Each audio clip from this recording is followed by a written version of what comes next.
അല്പസമയത്തിനകം തന്നെ ഇവിടെ രക്ഷാപ്രവർത്തനം ആരംഭിക്കുമെന്നാണ് നമുക്ക് മനസ്സിലാക്കാൻ സാധിക്കുന്നത്. ഈശ്വർ മാൾപ്പ ഇതിനായിട്ട് ഇവിടെ എത്തുകയും ചെയ്തിട്ടുണ്ട്. നമുക്ക് ഇപ്പോൾ പുറകിലേക്ക് കാണാൻ സാധിക്കും. ഈശ്വർ മാൾപ്പ ഇവിടെയുള്ള ഉദ്യോഗസ്ഥരും നേവി ഉദ്യോഗസ്ഥരും അതുപോലെ തന്നെ NDRF സംഘവുമായൊക്കെ തന്നെ സംസാരിക്കുകയാണ്. ഏത് രീതിയിൽ ഇന്നത്തെ കാര്യങ്ങൾ മുന്നോട്ട് പോകണം എന്ന തരത്തിലുള്ള സംസാരങ്ങളാണ് നടക്കുന്നത്. നമ്മൾ ഈ കാണുന്ന പുഴ, അതായത് ഇവിടെ നിന്ന് ഏകദേശം 132 മീറ്റർ മാറിയുള്ള അവിടെ ഒരു പച്ച കയറുകൾ കൂട്ടിയിരിക്കുന്ന ഒരു കൂന കാണാം. ആ കൂനയുടെ അടിയിൽ ആണ് ട്രക്ക് ഉള്ളതായിട്ടാണ് ഏറ്റവും കൂടുതൽ സിഗ്നൽ, ലോഹത്തിന്റെ സിഗ്നൽ ഏറ്റവും കൂടുതൽ ലഭിച്ചിട്ടുള്ളത് അവിടെ നിന്നുമാണ്. അതാണ് ഈ നാലാമത്തെ സിഗ്നലായിട്ടുള്ള CP4 എന്ന് പറയുന്നത്. 132 മീറ്റർ ആണ് ഇവിടെ നിന്നും ഈ കരയിൽ നിന്നും ആ കൂനയിലേക്കുള്ള ദൂരം എന്ന് പറയുന്നത്. അതിനുള്ളിൽ ലോറി ഉണ്ട് എന്നുള്ളതനുസരിച്ച് അവിടെയാണ് തിരച്ചിൽ നടത്തുന്നത്. ഈ കൂനയുടെ പല ഭാഗങ്ങളിൽ നിന്നായി ഇന്നലെ ഈശ്വർ മാൽപ്പയുടെ നേതൃത്വത്തിലുള്ള 8 അംഗ സംഘം പല ഭാഗങ്ങളിലേക്ക് അടിയിലേക്ക് ഇറങ്ങിച്ചെന്ന് ഊളിയിട്ട് ചെന്ന് പരിശോധന നടത്തിയിരുന്നു. പക്ഷേ നമ്മളിപ്പോൾ ഈ കാണുന്ന പ്രദേശത്ത് ഇതിനിടയിലൊക്കെ തന്നെ മണ്ണ്, വലിയ തോതിൽ മണ്ണ് അടിഞ്ഞുകൂടി കിടക്കുകയാണ്. മണ്ണ് മാത്രമല്ല, നമ്മളിപ്പോൾ കാണുന്ന പോലെ തന്നെ വലിയ വലിയ പാറക്കല്ലുകൾ, മരങ്ങൾ, അതായത് കടപുഴങ്ങി വീണ മുഴുമരങ്ങളടക്കം ഇതിനകത്തുണ്ട് എന്നുള്ള കാര്യമാണ് ഈശ്വർ മാൾപ്പ അല്പസമയം മുമ്പ് നമ്മളെ കണ്ടപ്പോൾ. അതായത് അദ്ദേഹമാണ് ഇതിനകത്തേക്ക് ഇറങ്ങി കണ്ടത്. അതായത് ആദ്യത്തെ 11 ദിവസ പരീക്ഷണത്തിലും രക്ഷാദൌത്യത്തിലും ഒരു തവണ പോലും പുഴയിൽ ഇറങ്ങാൻ സാധിച്ചില്ല. പക്ഷേ ഇന്നലെ മുതൽ ഏറ്റവും പ്രതീക്ഷ തന്ന ദിവസവുമായിരുന്നു ഇന്നലെ എന്ന് പറയുന്നത്. ഇന്നലെ പുഴയിലേക്ക് ഇറങ്ങിക്കൊണ്ടുള്ള പരിശോധനകൾ നടത്താൻ സാധിച്ചു എന്നുള്ളത് വലിയ ആശ്വാസമായിരുന്നു. പക്ഷെ അതിലൊരു ആശ്വാസകരമായ വാർത്ത കണ്ടെത്താൻ സാധിച്ചില്ല. ലോറി ഉണ്ട് എന്ന് പറയുമ്പോഴും ഇപ്പോഴും ഈ കൂനയ്ക്കകത്തുള്ള ലോറിയെ കണ്ടെത്താൻ ഉദ്യോഗസ്ഥർക്ക് അല്ലെങ്കിൽ സ്ഥിരീകരണത്തിന് സാധിച്ചിട്ടില്ല. അത്തരത്തിൽ ഏറ്റവും പ്രശ്നം എന്ന് പറയുന്നത് ഈ കുത്തനെ, അതായത് 12 നോട്ടിക്കൽ മൈൽ വരെ അടിയൊഴുക്കുണ്ട്. അപ്പോൾ അത്രയും ശക്തമായ അടിയൊഴുക്കിൽ ഈ കാണുന്ന കൂനയ്ക്കകത്തേക്ക് ചെന്ന് അവിടെ ലോറിയുടെ ക്യാബിൻ കണ്ടെത്തണം. ആ ലോറിയുടെ ക്യാബിൻ കണ്ടെത്തിയാൽ മാത്രം പോരാ, ലോറിയുടെ ക്യാബിൻ കണ്ടെത്തി അതിനുള്ള അർജുനുണ്ടോ എന്ന് സ്ഥിരീകരിക്കുക കൂടി വേണം. കാരണം കഴിഞ്ഞ ദിവസങ്ങളൊക്കെ നടത്തിയ സ്കാനിങ്ങുകളിലോ അല്ലെങ്കിൽ സെർച്ചുകളിലോ ഒന്നും തന്നെ ഡ്രോണുകൾ ഉപയോഗിച്ചടക്കം നടത്ത നിരീക്ഷണങ്ങളടക്കം പോലും ഈ മനുഷ്യ ശരീരത്തിന്റെ ഊഷ്മാവ് കണ്ടെത്താനോ അല്ലെങ്കിൽ മനുഷ്യ ശരീരം ഉണ്ട് എന്ന് ഉറപ്പിക്കാനുള്ള തരത്തിലുള്ള ഒന്നും തന്നെ ഇവിടെ നിന്നും കണ്ടെത്താൻ സാധിച്ചിരുന്നില്ല. അത്തരത്തിലുള്ള എല്ലാ തരത്തിലും, അതായത് മനുഷ്യ സഹജമായ എല്ലാ രീതികളിലും പരിശോധിച്ചു നോക്കി.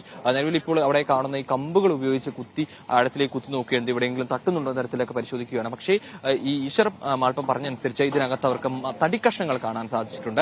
തടിക്കഷ്ണങ്ങളുണ്ട്, മരങ്ങളുണ്ട്, അതോടൊപ്പം തന്നെ ഈ തകര ഷീറ്റ്, അതായത് ഒരുപക്ഷെ ഇവിടെ മുൻപുണ്ടായിരുന്ന കടയുടെ തകര ഷീറ്റ് ആയിരിക്കണം. തകര ഷീറ്റുകൾ തനിക്ക് അവിടെ കാണാൻ കഴിഞ്ഞു എന്നുള്ളതാണ്. പക്ഷേ അതായത് തൊട്ടു നോക്കി മനസ്സിലാക്കാൻ കഴിഞ്ഞു എന്നുള്ള കാര്യമാണ് അദ്ദേഹം പറഞ്ഞത്. ഇതിനടിയിലേക്കുള്ള കാഴ്ച നമ്മളിപ്പോഴും കാണുന്നുണ്ട്. കലങ്ങി മറിഞ്ഞാണ് നദി ഇപ്പോഴും ഒഴുകിക്കൊണ്ടിരിക്കുന്നത്. അപ്പോൾ ഇപ്പോഴും ഒഴുകിക്കൊണ്ടിരുന്നത് കലങ്ങി മറിഞ്ഞുകൊണ്ടാണ്. അതുകൊണ്ട് തന്നെ ഇതിലെ കാഴ്ച, അതിന് അകത്തെ കാഴ്ച എന്ന് പറയുന്നത് പ്രയാസകരമാണ്. കണ്ണിലേക്ക് ടോർച്ച് അടിക്കുന്നതിന് സമാനമായ രീതിയിലാണ് ഇതിനടിയിലേക്ക് ചെല്ലുമ്പോൾ കാണുന്ന കാഴ്ച എന്നുള്ളതാണ് ഈശ്വർ മാൽപ്പ പറഞ്ഞത്. ഈ രക്ഷാദൌത്യത്തെ ഏറ്റവും കൂടുതൽ പ്രതികൂലമായി ബാധിക്കുന്നത് ഈ കാലാവസ്ഥ തന്നെയാണ്. അനുകൂലമായ കാലാവസ്ഥ രക്ഷാപ്രവർത്തനം തുടങ്ങിയ ദിവസം മുതൽ ഇന്നുവരെ ഇല്ല എന്നുള്ളതാണ്. നമ്മൾ ഇപ്പോൾ അടക്കം ഒരു മൂടിക്കെട്ടിയ അന്തരീക്ഷമാണ് എന്നുള്ളതാണ് ഇവിടെ. ഏത് നിമിഷവും മഴ പെയ്യാം, ശക്തമായ കാറ്റുണ്ടാവാം. അതായത് ഈ രക്ഷാപ്രവർത്തനം തുടങ്ങിയ ആദ്യ ദിവസം മുതൽ ഇന്ന് വരെ ഇത്തരത്തിൽ തന്നെയാണ്. അതായത് മുഴുവനായും പൂർണ്ണമായും ഇത്തരത്തിൽ ശക്തമായ മഴയും കാറ്റും ഒക്കെ തന്നെയാണ്. എന്തായാലും ഈശ്വർ മാൽപ്പ ഇപ്പോൾ എന്തായാലും തയ്യാറാവുകയാണ് ഈ പുഴയിലേക്ക് ഇറങ്ങാൻ വേണ്ടി. ആ കാണുന്ന ഇന്നലെ പരിശോധന നടന്ന സ്ഥലത്ത് തന്നെയല്ല ഇന്ന് പരിശോധന നടക്കുന്നത്. ഒപ്പം നമുക്കറിയാം, ഇന്നലെ നമ്മൾ ഏറ്റവും അപകടകരമായ ഒരു ദിനം കൂടിയായിരുന്നു രക്ഷാ ദൗത്യ ദിവസങ്ങളിൽ. ഇന്നലെ ഈശ്വർ മാർപ്പയുടെ വടം ഈ കനത്ത അടിയൊഴുക്കിനെ തുടർന്ന് പൊട്ടിപ്പോകുന്ന ദൃശ്യങ്ങൾ പോലും നമ്മൾ കണ്ടിരുന്നു. അതുകൊണ്ട് ഇന്ന് എങ്ങനെയാണ് കാര്യങ്ങൾ ക്രമീകരിച്ചിരിക്കുന്നത്? അതിനുവേണ്ടിയുള്ള മുൻകരുതലൊക്കെ സ്വീകരിച്ചിട്ടില്ലേ? രേഷ്മ, അതായത് ഈ CP4 എന്ന് പറയുന്ന ആ മൺകൂന, നമ്മൾ നേരത്തെ കാണിച്ച പച്ചക്കയറുള്ള ആ മൺകൂന, ആ കൂനയിൽ തന്നെ ആവാം ലോറി എന്നാണ്. അത് ഏറ്റവും കൂടുതൽ ലോഹ സാന്നിധ്യം ഈ സിഗ്നൽ വഴി ലഭിച്ചത് അവിടെയാണ്. തലകുത്തനെ ലോറി കടന്നിരിക്കാമെന്നാണ്. 10 മീറ്റർ ആഴത്തിൽ തലകുത്തനെ അവിടെ ലോറി ഉണ്ടായിരിക്കാം എന്നുള്ളതാണ് പോലീസ്, സുരക്ഷാ ഉദ്യോഗസ്ഥരൊക്കെ തന്നെ രക്ഷാദൌത്യത്തിൽ ഏർപ്പെട്ടിരിക്കുന്നവർ കണക്കാക്കുന്നത്. അതുകൊണ്ട് തന്നെ ഇന്നും പരിശോധന കേന്ദ്രീകരിച്ച് നടക്കുന്നത്, അതായത് മുങ്ങി ആഴത്തിലേക്ക് ചെന്നുകൊണ്ട് പരിശോധന നടത്തുന്നത് ആ കാണുന്ന മൺകൂനയ്ക്ക് സമീപത്ത് തന്നെയാണ്. അവിടേക്ക് തന്നെയാണ് ഈശ്വർ മാൾപ്പ സമയത്തിനകം പോവാനും എത്തിച്ചേരാനും പോകുന്നത്. അവിടെ തന്നെയാണ് ഇന്നത്തെ പരിശോധനയും നടത്തുന്നത്. കാരണം ഈ ആഴത്തിലേക്ക് കയറി ഉള്ളിലേക്ക് ചെല്ലുന്നു. ആ ആഴത്തിലേക്ക് പോയി ആ മൺകൂനയ്ക്ക് ഉള്ളിൽ ഇത് ഉണ്ടോ എന്ന്, ലോറി ഉണ്ടോ എന്ന സ്ഥിരീകരണം വേണം. കാരണം ഈ സിഗ്നലുകൾ വഴി, റഡാർ സിഗ്നലുകളൊക്കെ വഴി ലഭിക്കുന്ന സിഗ്നലുകൾ, ലോഹ സിഗ്നലുകൾ പ്രകാരം ലോറിയാണെന്ന കണക്കൂട്ടലാണ്.